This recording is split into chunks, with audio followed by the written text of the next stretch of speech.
welcome to our lesson for the day. I'm Terry Carter, and this is Uke Like the Pros. And what I want to talk about is the upcoming music theory workshop that we got on Saturday, June the 3rd, from 11:30 to 1 p.m.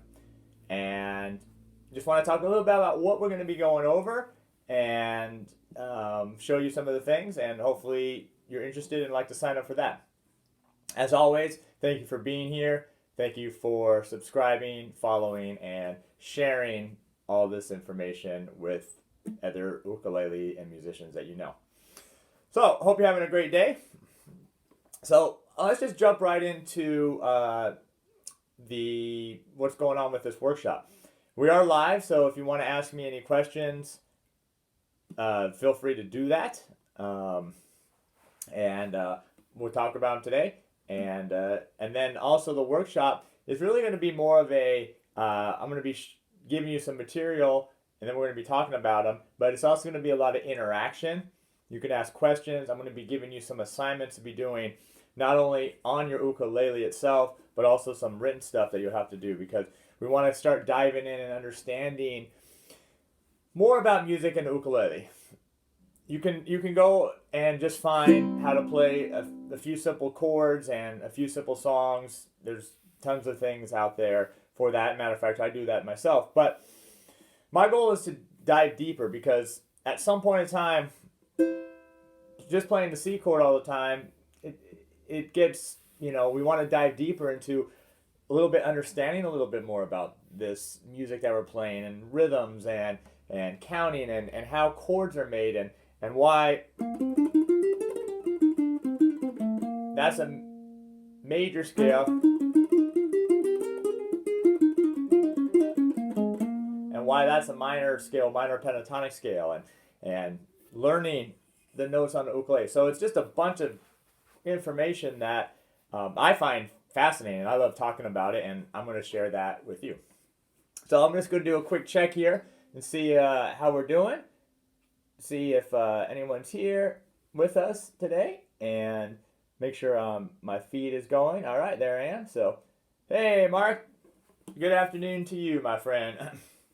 So, the first thing that I want to talk about during our workshop coming up is the essentials. And by the way, if you're interested in more information on that, you can just check it out on the ukelikethepros.com website. It's right on the home page. It's right there. The first thing you'll see is the early bird special. We got 2 days left for this early bird pricing. Is 43% off. Is $20. I mean, we got an hour and a half one-on-one session essentially with me, and it's just going to be a great fun time to hang out. So check out Uke Like the Pros for that. Now, things like the essentials. What do I mean by that? Well, that's your basic understanding of even the simplest musical terms: treble clef, time signatures, bars, measures, the staff, ending, repeat signs. I mean, these are all just some basic things that won't take long, but we got to understand them and make sure that we know those terms, and when we see those symbols in our music, we know what they mean. Okay. So the other thing is, it covers essentials, is stuff like this. Like all of these notes on our staff. And can you look at these notes and know exactly where they are on the ukulele? Could you even name them just by looking at the staff and naming them? Some of you can. So I know some of this information, some of you guys and gals out there know all this stuff, and it's no problem, but it's something that a lot of us, myself included, need to continue to work on and always improve on. So just getting these notes here on the staff, understanding what the names of them are, and then second, could we even play them on ukulele? Where the heck are those notes that we're seeing here on ukulele? So we're going to cover all that. I'm going to give you some tips and tricks on how to remember this too. So, it takes a while for this stuff to sink in. You'll see it one day, you feel like you understand it, and then the next day, gone. You don't have it anymore. So it takes some time, some repetition going over it. So I'll give you some tips and tricks to help you remember that stuff. Let me throw a few more examples out there for you. So for example, if I showed you something like this is going to take the whole screen up. if I showed you this, could you name that note? I'll give you 3 seconds. 1, 2, 3, and that note is D. So hopefully you said the D note. Okay, so that's great if you got that. Now, where would be that note be on the ukulele? Okay, so that's another option. Then, do we have options? Could we play that note in more than one area? And we absolutely could. So I'll give you 3 more seconds. You tell me where this note is on the ukulele. 2. Whoa, I'll give you 1, 2, 3, and all right. And what did you guess? Did anybody guess? So that D note would have been located right here on the 3rd string, 2nd fret. But as mentioned, that's not the only place you could play that D note. You could also play it, well, if you have a low G on your ukulele, which this workshop won't be about that, but you could also play that note right there on the 7th fret of the 4th string. Same note. Excuse me. All right. Now, that might have been an easy one. How about this one? What is this note? Could you name this note and where it is? I'm going to give you 3 seconds to name it. 1, 2, 3, and it's... Well, if you guessed G, you would be wrong. It's not G. That's a G flat note. And that's what that little symbol in front of the note is. And so now looking at that particular note, could you find that note on the ukulele? Okay, so G flat. I'll give you 3 seconds. I want you to play that note for me. 1, 2, 3, and if you said right here on the 2nd string, 2nd fret, G flat, you would be absolutely correct. And that goes back to our point earlier. Could you play that somewhere else? Well, absolutely you could. You could also play that note right here on the 3rd string, 6th fret, same note. Okay, I'm going to give you one more because I got 3 examples here for you. So here's your next note. Could you name this note for me? I'll give you 3 seconds. 1, 2, 3, and if you said F sharp, you would be absolutely right. Now, you're going to say, hey, F sharp and G flat are the same note. And you would be correct in that, except for, notice the G flat was down there. And this note is up there. So we're in a different spot. So where is that note? Could you find that note on your ukulele? I'll give you 3 seconds to find that note. Here we go. 1, 2, 3. Play that note and... well, it's going to sound like this. If you found that note, you would be absolutely correct. And that note is our F sharp note located way up here on the 9th fret of the 1st string.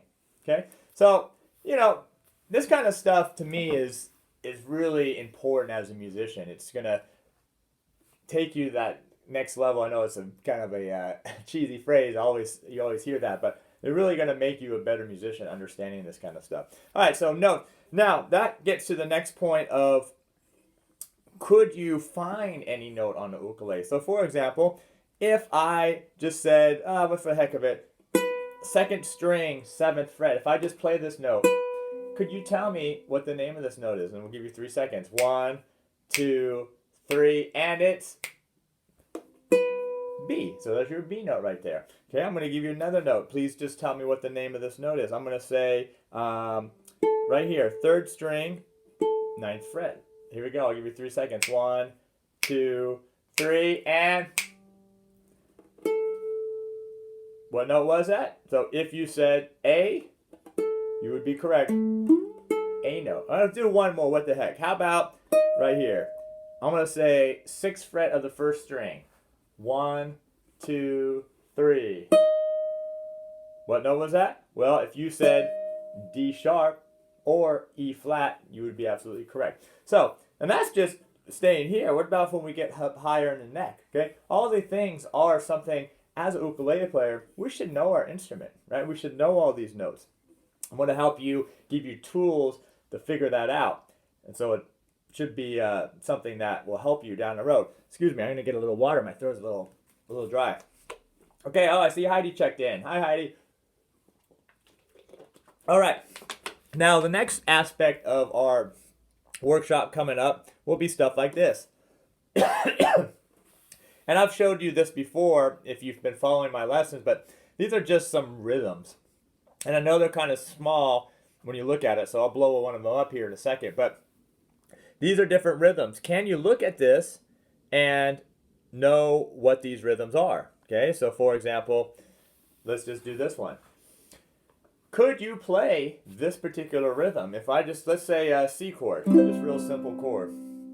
Could you strum these 4 measures using a C chord? Let's try it. I'll strum with you this time. 1, 2, 3, 4. It's 1, 2, 3, 4. 1, 2, 3, 4. 1, 2, 3, 4. And 1, 2, 3, 4. So, did you nail that with me? That's a fairly simple rhythm, isn't it? That's not too complex. And I see we got a question here. I'm going to jump to this. So, so Mark asked, good question, great question. The workshop, if you can't catch it live, yes, of course, it's going to be posted. It will be up there. So once you purchase your access for the workshop, you'll have access to it for forever. It's always going to be there. So absolutely, great question. All right, let's do one more rhythm before we talk about some of the other things that we're going to be doing here. So what about if I threw something like this up on you? Could you look at this and play it? Okay, these rhythms, and this is even though it's more complex, it's actually a fairly simple rhythm. Do you get nervous when you see this kind of stuff? Or, I don't know. We're trying to figure that out, but I'm going to help you so you don't get nervous and you feel totally confident playing this kind of stuff. So let's do this again on the C chord. 1, 2, 3, 4, and 1, 2, and 3, 4, and 1. 1, 2, 3, 4, 1, 2, 3. Oh, and even I played that wrong because I played one extra measure there at the end. All right, so this kind of stuff. This is all stuff that as musicians, we should really know. So those simple rhythms. So, and the other thing I really want to start diving into with this workshop is, besides the essentials, besides the rhythms or simple rhythms or need to know rhythms, and besides the notes on the neck, is chord construction. This is real important. So, for example, when we're playing, let's take our A chord here. When we're playing an A major chord, do you know why this is an A major chord? Do you know where these notes come from in the A major chord? Could you tell me the notes that I'm playing for this A major chord? Okay. Or when we go to an A minor chord, why is this minor? What makes it minor? And why does it have a slightly different sound, that darker sound, versus the major chord? And what notes or notes change, and why does that change? Okay, so this kind of stuff, not only major chords and minor chords, but we could do augmented chords,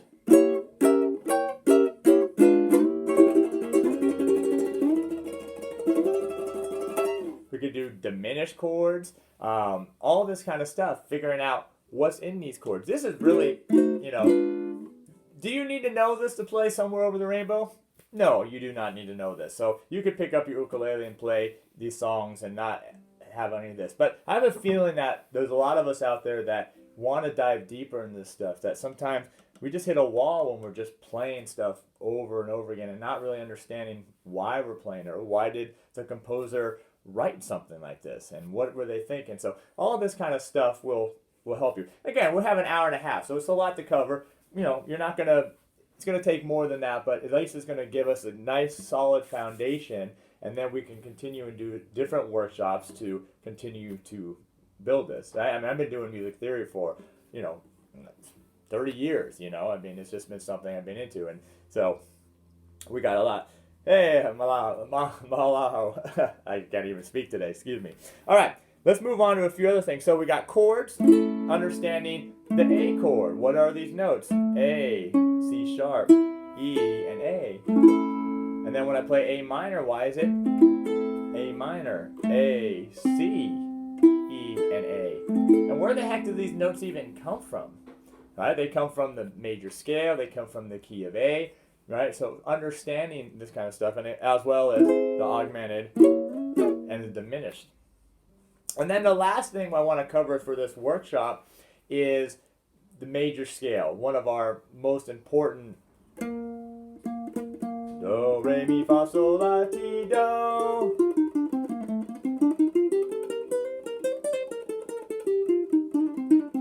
Okay, so what we tend to do as ukulele players, guitar players, any with the string instruments, is we learn a pattern,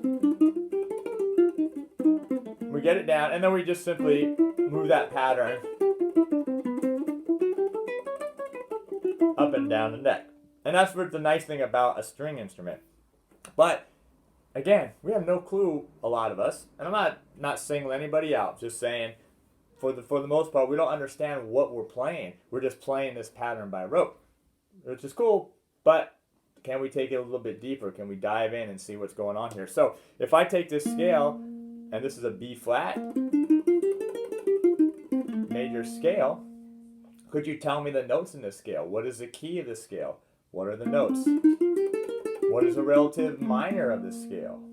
Could you play this scale somewhere else on the ukulele neck? For example, instead of playing it here, could you play? Could you play it here? Or could you play a different fingering? Could you play?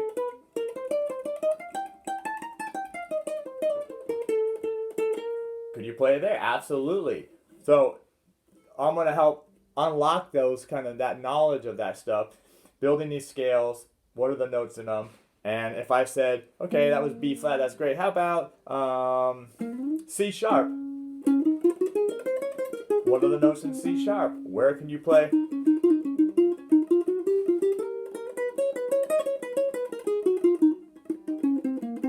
Could you play the notes in that? Could you play it in different positions? So that additional information, which I think is just vital for us as ukulele players. So let me just check here. I'm checking my feed. I'm going to check. I think I got all the slides that I have presented for us. And yeah, so that's it. So again, we got the Ukulele Music Theory and webinar.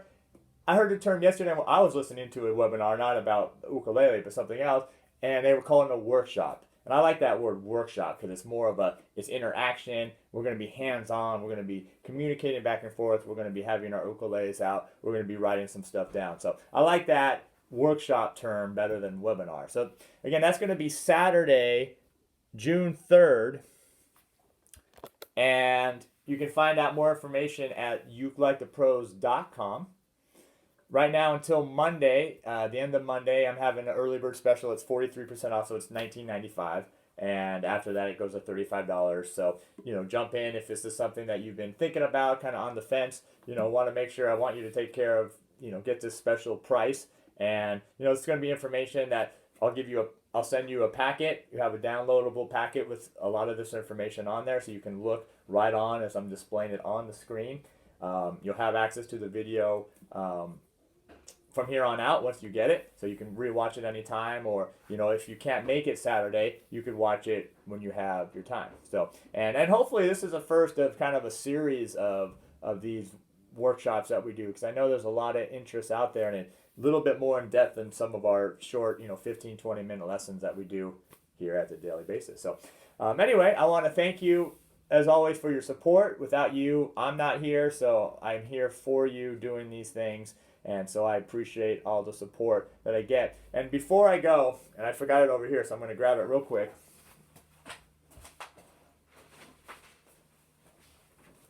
I was thinking of this earlier, but I get some really amazing emails from some of the Ukulele the Pros members that just blow me away. I mean, they're just people so appreciative and thankful that they found me, and have felt like I've established some nice relationships with some of you just through these videos and through email, and it's a very humbling and blessed feeling that that we've had this connection. So I had a concert last week at Santa Monica College where I teach, and I did that live video of it, and one of the students in the class it was her last day. She had to go out of the country, so she wasn't going to be able to come to class anymore. So I got to school last night, and I had found this. I got this note here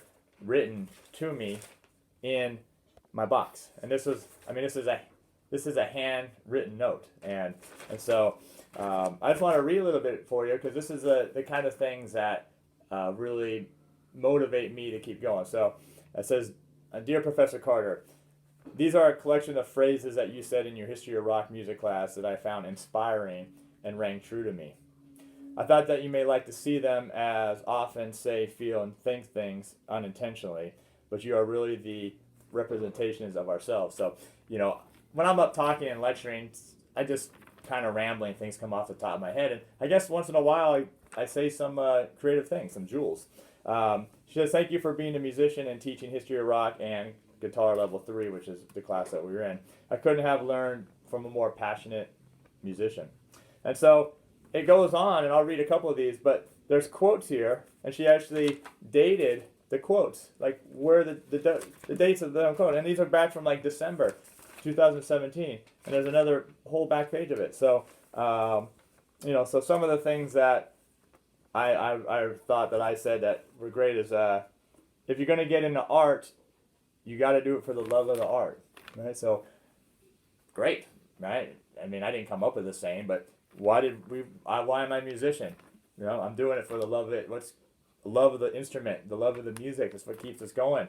We don't get into this specifically to make money, right? Money is a side effect of it, and it's nice to have, and of course we need it to live. But this is not why we do what we do. And then that was dated from 1/26/2017. And to be honest with you, I didn't even realize there was a back page of it until just now. So. There is an art form to communicate something so simply and have an effect on others.